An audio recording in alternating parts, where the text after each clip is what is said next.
बातमीपत्रात आपलं पुन्हा एकदा स्वागत. एक महत्त्वाची बातमी आहे. लोकसभेचे विरोधी पक्षनेते राहुल गांधींनी अमेरिकेतील बोस्टनमध्ये महाराष्ट्र विधानसभा निवडणुकीवर काही सवाल उपस्थित केलेत. निवडणूक आयोग पक्षपाती असल्याचा आरोप त्यांनी यावेळी केला.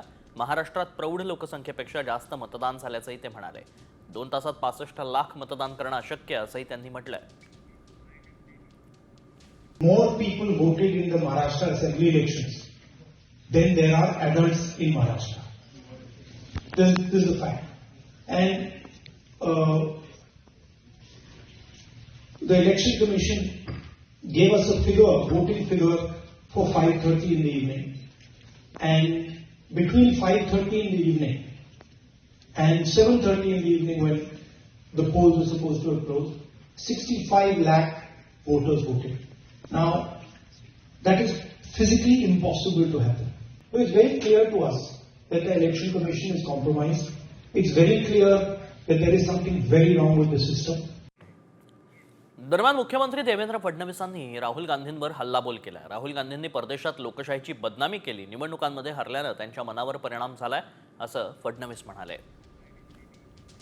राहुल गांधींनी परदेशात जाऊन भारताची बदनामी केली, भारतीय लोकशाहीची बदनामी केली, भारताच्या संविधानाने तयार केलेल्या लोकशाहीच्या संस्थांची बदनामी केली आणि सातत्याने अशा प्रकारे ते ही बदनामी करतायत. हे अतिशय निंदनीय अशा प्रकारचं कार्य आहे. वारंवार निवडणुकांमध्ये हारल्यानंतर त्यांच्या मनावर परिणाम झालेला दिसतो आहे. बातमी भाजप उपाध्यक्ष माधव भांडारींनी केलेल्या खळबळजनक दाव्याची. मुंबईवर झालेल्या 26/11 हल्ल्यामध्ये काँग्रेस राष्ट्रवादीचा हात असल्याचा दावा भांडारींनी केला. मुंबईवर हल्ल्याची सगळ्यांनाच कल्पना होती असाही आरोप त्यांनी यावेळी केला. बातमी प्रसारित होताच भांडारींनी आपल्या बोलण्याचा वेगळा अर्थ घेतल्याचं म्हटलंय. तर मेनस्ट्रीममध्ये येण्यासाठी भांडारी अशी वक्तव्य करत असल्याचा निशाणा वडेट्टीवार करतायत.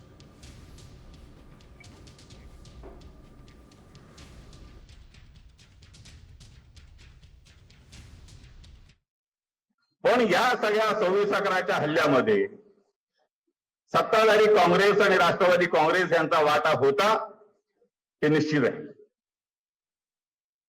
वर्तकजींना किंवा आता भाजपला किंवा भंडारींना 11 वर्ष झाले. गल्लीपासून दिल्लीपर्यंत तुमची सत्ता आहे. कोण अडवलंय तुम्हाला? कोणाचा पैसा आहे? तो काय करत होता? झोपा काढत होतात? तुम्ही ही सगळी चौकशी करून जर कोणी पुरावे असते तर सगळं कारवाई करा. या राष्ट्राच्या विरोधात जो कोणी काही काम करेल त्याला कोणीही समर्थन देण्याचं कारण नाही. बोलघेवडेपणा कशाला करताय? आणि आता लाडक्या बहिणींसाठी एक मोठी बातमी आहे. लाडक्या बहिणींच्या उत्पन्नाची आता पडताळणी केली जाईल. याआधी निकषांनुसार कार असलेल्या बहिणींसह एकापेक्षा अधिक वैयक्तिक योजनांचा लाभ घेणाऱ्या महिलांचा शोध घेण्यात आला.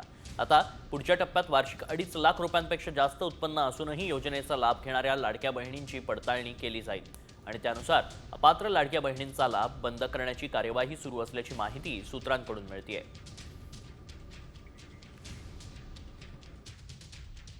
आणि जे अर्ज आहेत ना, जून महिन्यापासून आलेले का जुलै महिन्यापासून, त्याच्यातच ज्या 2.5 लाखाच्या कमी उत्पन्नाचे आहेत त्यांनाच हा लाभ मिळणार.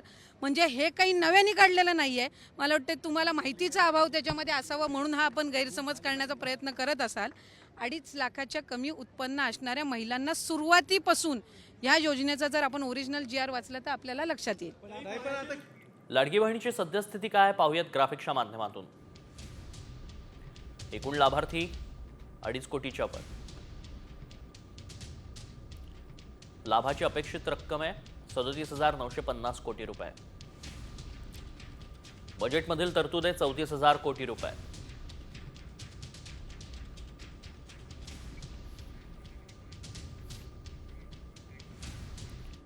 आणि आता राज्यातील इतरही महत्त्वाच्या बातम्यांचा आढावा घेऊयात झटपट. आदित्य ठाकरेंकडून वरळीतील रस्त्यांची पाहणी करण्यात आली. यावेळी त्यांनी पायानं रस्ता उखडला. वरळीत रस्त्याचं निकृष्ट दर्जाचं काम झाल्याचं त्यांनी दाखवून दिलं. एसनशी म्हणजे शिंदेंनी केलेल्या भ्रष्टाचारानं मुंबईकरांचे हाल झाल्याचा आरोप आदित्य ठाकरेंनी केला.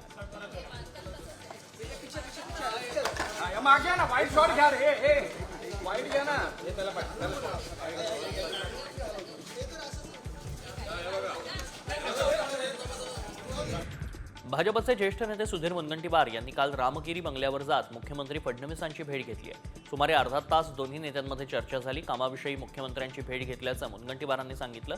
मात्र मुनगंटीवारांच्या नाराजीनं या भेटीला राजकीय महत्त्व प्राप्त झालंय. काँग्रेसचे माजी आमदार संग्राम थोपटेंच्या भाजप प्रवेशाच्या घोषणेनंतर भाजप कार्यकर्ते नाराज असल्याचं पाहायला मिळतंय. भाजपचे तुळशी तालुका सरचिटणीस दत्तात्रय जाधवांनी याबाबत प्रदेशाध्यक्ष चंद्रशेखर बावनकुळेंना आपल्या नाराजीबाबत पत्र लिहिलंय. या पत्रात त्यांनी निष्ठावंतांना डावलून बाहेरच्या नेत्यांना प्रवेश दिला जात असल्याची तक्रार केली. नाशिक दौऱ्यावर माजी खासदार राजू शेट्टींनी लासलगाव कांदा लिलावासह शेतकऱ्यांशी संवाद साधलाय. त्यांनी केंद्र सरकारच्या आयात निर्यात धोरणानं कांद्याच्या बाजारभावावर परिणाम होत असल्याचा आरोप केला. नाफेडनं कंपनीतून कांदा खरेदी करत मोठा भ्रष्टाचार झाल्यानं स्वतः कांदा खरेदीत उतरावं असं मत व्यक्त केलंय. सावडाव ग्रामपंचायतीमधील भ्रष्टाचार माहिती अधिकारात उघड केल्याच्या रागातनं वैभव सावंत आणि नयना सावंत यांना मारहाण करण्यात आली होती. त्यांची आज माजी खासदार विनायक राऊत यांनी भेट घेतली. तसंच ग्रामस्थांशी चर्चा केली. ठाकरे पक्ष आपल्या कायम पाठीशी असल्याचं यावेळी ते म्हणाले.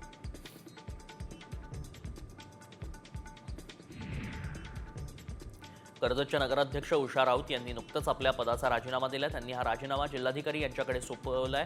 उषा राऊतांवरती नव्या कायद्यानुसार दाखल केलेल्या अविश्वास प्रस्तावावर जिल्हाधिकाऱ्यांनी विशेष सभा आयोजित केली होती. मात्र त्याआधीच उषा राऊत यांनी आपला पदाचा राजीनामा दिलाय.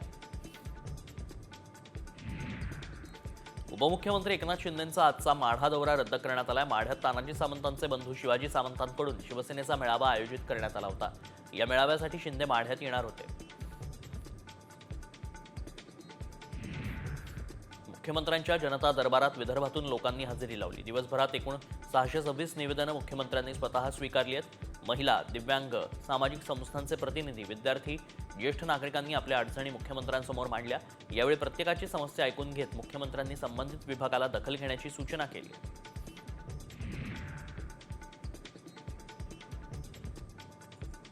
नंदुरबार जिल्ह्यात महायुतीचा वाद पुन्हा उफाळून आलाय. जिल्ह्यातील स्थानिक स्वराज्य संस्थांच्या निवडणुकीमध्ये महायुतीच्या मित्रपक्षांसोबत युती न करण्याची घोषणा भाजप नेते डॉक्टर विजयकुमार गावितांनी केली आहे. शिवाय भाजपची एकहाती सत्ता येईल असा दावा देखील त्यांनी यावेळी केलाय. अकोल्यातले भाजपचे मूर्तिजापूर मतदारसंघाचे आमदार हरीश पिंपळे यांना फोनवर शिवीगाळ करण्यात आली आहे. अकोल्यातील बार्शी टाकळी पोलीस स्टेशनच्या ठाणेदारानं शिवीगाळ केल्याचा भाजप आमदाराचा आरोप आहे. दरम्यान थेट गृहमंत्री देवेंद्र फडणवीसांना त्यांनी तक्रार करत कारवाईची मागणी केली आहे.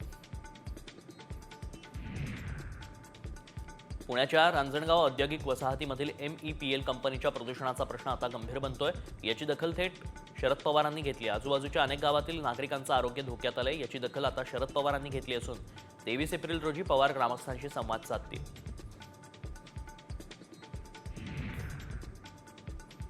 उपमुख्यमंत्री अजित पवार यांच्या हस्ते पुण्यात पिंक ई-रिक्षा वाटप करण्यात आलंय.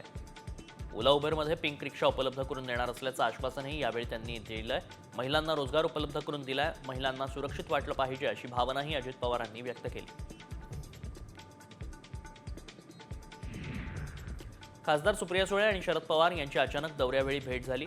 यावेळी सुप्रिया सुळेंनी शरद पवारांची चौकशी केली आहे. मोरगावजवळ बापलेकीची भेट झाली आहे. सुप्रिया सुळे इंदापूर दौऱ्यावर आटपून मुरंदरकडे निघाल्या होत्या. यावेळी मोरगावजवळ बारामतीकडे निघालेल्या शरद पवारांची भेट झाली.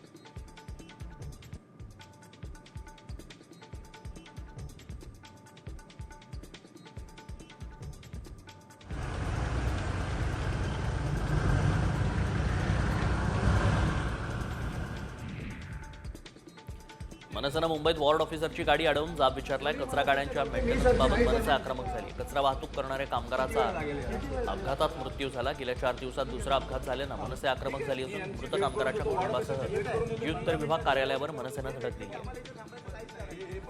सर हे आता ते त्यांना तेवढी भावना तरी कळली पाहिजे. अहो सर पैसे पण नाही मिळणार आहेत त्यांना. करूया ना आपण, प्लीज बोला ना. मी काय म्हणतोय, तू इथे काहीही गडबड होणार नाही. अश्विनी बिद्रे हत्याकांड प्रकरणाचा अखेर निकाल आलाय. मुख्य आरोपी अभय कुरुंदकरला जन्मठेपेची शिक्षा सुनावण्यात आली आहे. तर महेश फळणीकर आणि कुंदन भंडारीला 7 वर्षांची शिक्षा सुनावण्यात आली. मात्र दोघांनी आधीच 7 वर्षांची शिक्षा भोगल्यानं त्यांची निर्दोष सुटका करण्यात आली.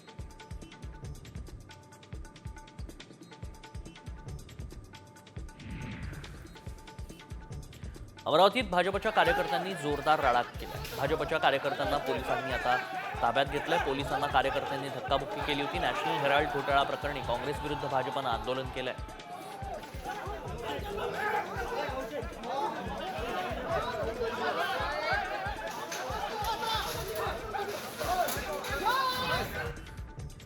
बुलढाण्यातील नखगळतीच्या सामटिबीच्या बातमीची केंद्रानं दखल घेतली आहे. नखगळती रुग्णांची तपासणी करण्यासाठी केंद्र सरकारनं आकस्मिक चिकित्सा राहत पथकाची नियुक्ती केली. एनसीडीसीचे अतिरिक्त संचालक डॉक्टर तंझीम दिकीड यांच्या नेतृत्वात हे पथक केस आणि नखगळती भागाचा तात्काळ दौरा करेल आणि सरकारला उपाययोजनांचा अहवाल सादर करेल. गेल्या काही महिन्यांपूर्वी जीबीएस या आजारानं थैमान घातलं होतं. या आजाराच्या कारणांबाबत आता संशोधन करण्यात आलंय. जीबीएस प्रादुर्भाव कोंबड्यांद्वारे झाला असावा असा प्राथमिक अंदाज राष्ट्रीय विषाणू विज्ञान संस्थेच्या संशोधनातून व्यक्त करण्यात आलाय. मानवतावादी कार्य आणि जगाला शांततेचा संदेश देणारे ख्रिश्चन समाजाचे सर्वोच्च धर्मगुरू पोप फ्रान्सिस यांचे निधन झाले. ते 88 वर्षांचे होते. गेल्या काही महिन्यांपासून ते आजाराशी झुंज देत होते. व्हॅटिकनच्या कासा सांता मार्टा येथील त्यांच्या निवासस्थानी त्यांचं निधन झालं. चीननं नॉन न्यूक्लिअर हायड्रोजन बॉम्बची यशस्वी चाचणी केली आहे. या बॉम्बच्या स्फोटानंतर 1000 डिग्री सेल्सिअसहून अधिक तापमान तयार होतो. या बॉम्बचं वजन केवळ 2 किलो असून तो मोठ्या प्रमाणावर हानी घडवून आणतो. हा अणुबॉम्बपेक्षा शक्तिशाली बॉम्ब आहे. भारतासाठी हा धोक्याचा इशारा आहे.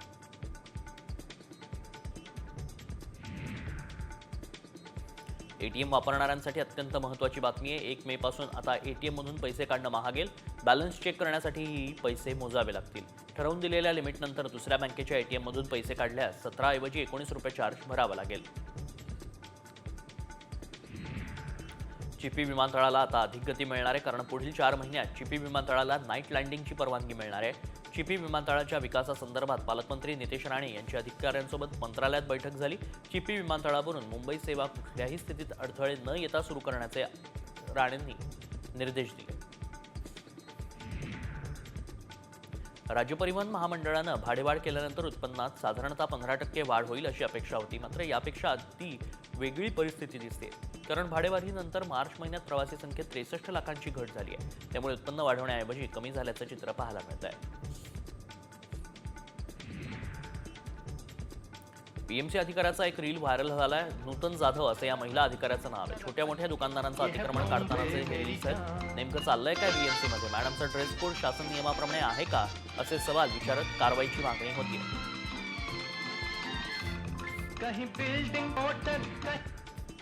पुणे शहराच्या मध्यवर्ती भागातील भिडे पूल आजपासून वाहतुकीसाठी बंद करण्यात आलाय. मेट्रोच्या कामासाठी पूल बंद असेल.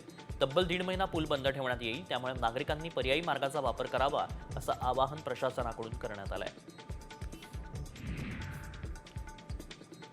सोन्याचा भाव वाढला. 1 तोळा म्हणजेच 10 ग्रॅम सोन्याचा भाव आज 99,500 रुपयांवर पोहोचलाय. यामध्ये जीएसटीसह रकमेचा समावेश केल्यास ग्राहकांना 1 तोळा सोन्यासाठी 1 लाखांपेक्षा जास्त पैसे मोजावे लागतील. मालवण राजकोटमधला छत्रपती शिवरायांच्या पुतळ्याचं काम जवळपास पूर्ण झालंय. हातात तलवार असलेला हा पुतळा आता गगनभेदी भासू लागलाय. राजकोटमध्ये उभारल्या जाणाऱ्या पुतळ्याबाबत पर्यटकांमध्ये उत्सुकता आहे. या पुतळ्याचं लोकार्पण महाराष्ट्राचे मुख्यमंत्री फडणवीसांच्या हस्ते 1 मे रोजी केलं जाणार आहे. छत्रपती संभाजीनगर जिल्ह्यातील पैठण मार्गावर एक दुर्दैवी घटना घडली आहे. भरधाव वेगानं येणाऱ्या 4 चाकी वाहनानं रस्ता ओलांडणाऱ्या एका महिलेला धडक दिली. या अपघातात महिलेचा जागीच मृत्यू झाला. सिंधुबाई रामभाऊ गालफाडे असं मृत महिलेचं नाव आहे.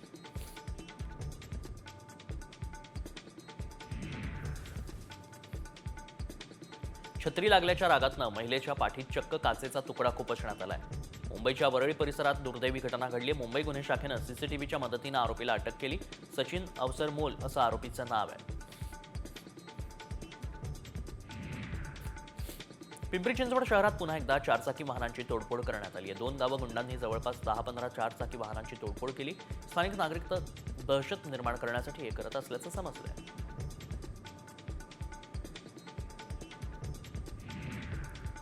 अकोल्यातल्या मूर्तिजापुरात पेट्रोल पंपावरील कामगारांवर दोघांनी हल्ला केलाय. पेट्रोल पंपावर काम करणाऱ्या तरुणावर पेट्रोल भरण्याच्या वादातनं दोघांनी मिळून हल्ला केलाय.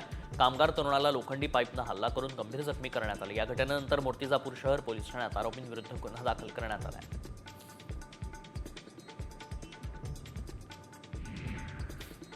जालन्यातील बोडखा बुद्रुक गावात रेणुका माता यात्रेनिमित्त मिरवणूक निघाली.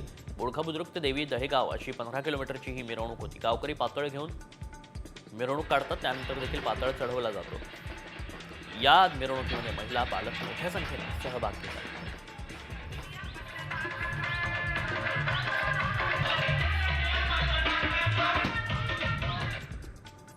सातारा शहरालगत असणाऱ्या करंजे गावच्या काळभैरवनाथाच्या यात्रेला कालपासून सुरुवात झाली आहे. काळभैरवनाथाचा मंदिरासमोर अग्निचरातून आज अष्टमीच्या दिवशी भाविक धावत जातात. हा सोहळा पाहण्यासाठी गर्दी होते.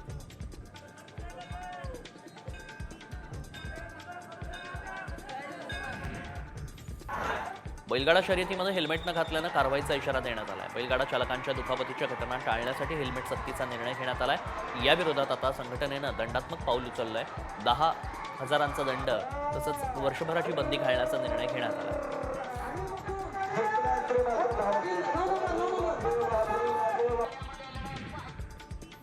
बैलगाडा शर्यतीचा नाद चिमुकल्यांचाही अंगी उतरल्याचं दिसतंय. आंबेगाव तालुक्यातील चांडोली गावच्या यात्रेत चिमुकल्यांची बैलगाडा शर्यत पाहायला मिळाली. एक जण गाडीवर स्वार झाला, दोघांनी जुकाट धरले. सोबतीच्या मुलामुलींनी धर्रची आरोळी दिली.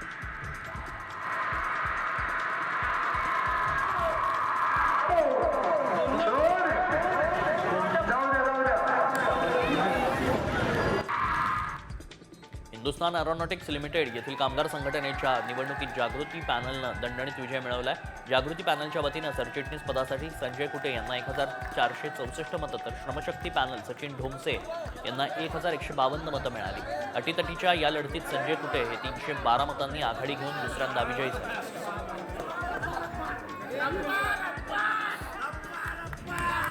पुणे शहर भाजप मंडल अध्यक्ष निवडीची प्रक्रिया पूर्ण झाली आहे. शहराध्यक्ष धीरज घाटेंनी सर्व मंडलांच्या अध्यक्षांच्या नावाची बंदी केली, घोषणा केली. विधानसभा निहाय 26 मंडल अध्यक्षांची निवड करण्यात आली आहे. 31व्या अखिल भारतीय मराठी साहित्य संमेलनाच्या अध्यक्षपदी प्रवीण गायकवाडांची निवड करण्यात आली आहे. 9 आणि 10 मे रोजी कराडमध्ये मराठी साहित्य संमेलन पार पडेल. तसंच 900 पेक्षा जास्त साहित्यिकांचा सहभाग असेल. या संमेलनाचं उद्घाटन शरद पवारांकडून होणार आहे.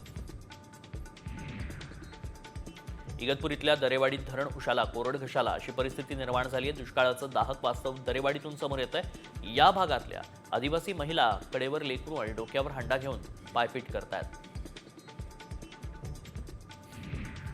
अमरावती जिल्ह्याच्या मेळघाटात अनेक गावांमध्ये तीव्र पाणी टंचाई जाणवते. मेळघाटमधील राणी गावात पाण्यासाठी नागरिकांची धावपळ होतीये. पाणी भरण्यासाठी सार्वजनिक नळावर मोठ्या प्रमाणावर ग्रामस्थांची गर्दी होतीये. रानीगाव पानी की क्या बहुत किल्लत आहे.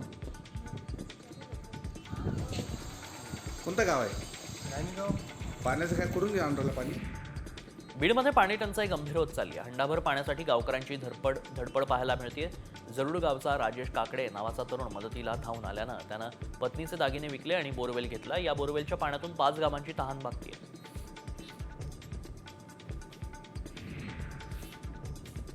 पाण्यासाठी प्रवाशांना मोजावे लागत असल्याचं जालना बसस्थानकात समोर आलंय. जालना येथील बसस्थानकाच्या नूतनीकरणावरती कोट्यावधींचा खर्च करण्यात आला. मात्र पिण्याच्या पाण्यासाठी प्रवाशांना त्रास सहन करावा लागतोय. जारचं मोफत पाणी वाटपाच्या नावाखाली प्रवाशांकडून पैसे उकळले जातात. वाशिममधल्या मंगळूरपीर तालुक्यातील कळंबा बोडखे गावातील महिलांनी भर उन्हात डोक्यावर हंडा घेऊन जिल्हा परिषदेवर मोर्चा काढला. प्रशासनाकडून टँकर मंजूर होत नाहीत. दिवसभर 200 रुपये मजुरी करून 200 लिटर पाणी विकत घेण्यासाठी 100 रुपये मोजावे लागण्याची वेळ कळंबा बोडखे गावातील नागरिकांना आली.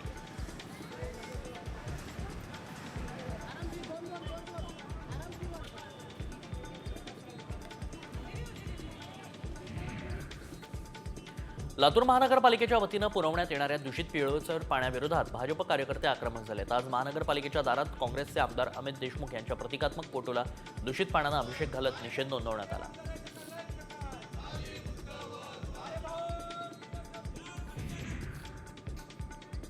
सांगलीतील जतमध्ये 21 गावांचा टँकरचा प्रस्ताव प्रशासनाकडे आलाय, तर 7 टँकरला मंजुरी देण्यात आली.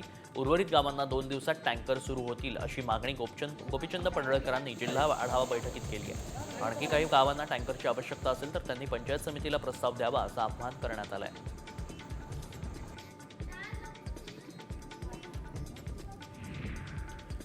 बारामतीमध्ये भंगारच्या गोदामाला भीषण आग लागल्याचं दिसतंय. MIDC मधील भंगार गोदामाला आग लागली आहे. आग विझवण्यासाठी शर्थीचे प्रयत्न सुरू आहेत. 5 अग्निशमन दलाच्या गाड्या सध्या घटनास्थळी रवाना करण्यात आल्या आहेत. मोठी आग आहे. बारामतीमध्ये गोडाऊन आहे भंगारचं आणि त्याच भंगारच्या गोडाऊनला ही भीषण आग लागल्याचं पाहायला मिळत आहे. ही आगीची दृश्य आपण पाहू शकतो. एक्सक्लुझिव्ह दृश्य साम टीव्हीवर आपण पाहतोय. दूरवरनं हे धुराचे लोळ पाहायला मिळत आहेत आणि त्यामुळे आग किती भीषण आहे याचा अंदाज या दृश्यांमध्ये आपण लावू शकतो. MIDC मधील भंगार गोदामाला भीषण आग लागली आहे. सध्या आगीवर नियंत्रण मिळवण्याचे प्रयत्न अग्निशमन दलाकडून केले जात आहेत. हे भंगाराचं दुकान असल्याचं कळतंय. हे गोडाऊन भंगाराचं आहे आणि त्याच भंगाराच्या गोडाऊनला भीषण आग लागली आहे. ने कर दी तो एक दयनीय परिस्थिति अपने ही देश में पश्चिम बंगाल में हिंदुओं को पलायन पे मजबूर होना पड़ रहा है और इसके लिए जिम्मेदार कोई है तो राज्य की सरकार ममता बनर्जी जी की सरकार। अधिक माहिती जाणून घेऊ आमचे प्रतिनिधी मंगेश सध्या संपर्कात. मंगेश, सध्या काय परिस्थिती आहे?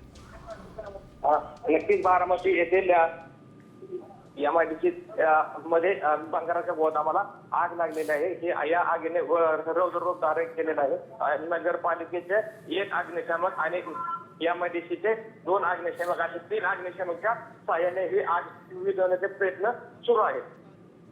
नक्कीच धन्यवाद आपण दिलेल्या सगळ्या सविस्तर माहितीसाठी. भीषण आग लागलेली पाहायला मिळते आणि या आगीवर नियंत्रण मिळवण्याचे प्रयत्न सध्या केले जात आहेत. मोठी आग आहे आणि आगीवर नियंत्रण मिळवण्यासाठी 5 अग्निशमन दलाच्या गाड्या घटनास्थळी रवाना करण्यात आल्या आहेत. बारामतीत एमआयडीसीतल्या भंगार गोदामाला आग लागल्याचं दिसतंय.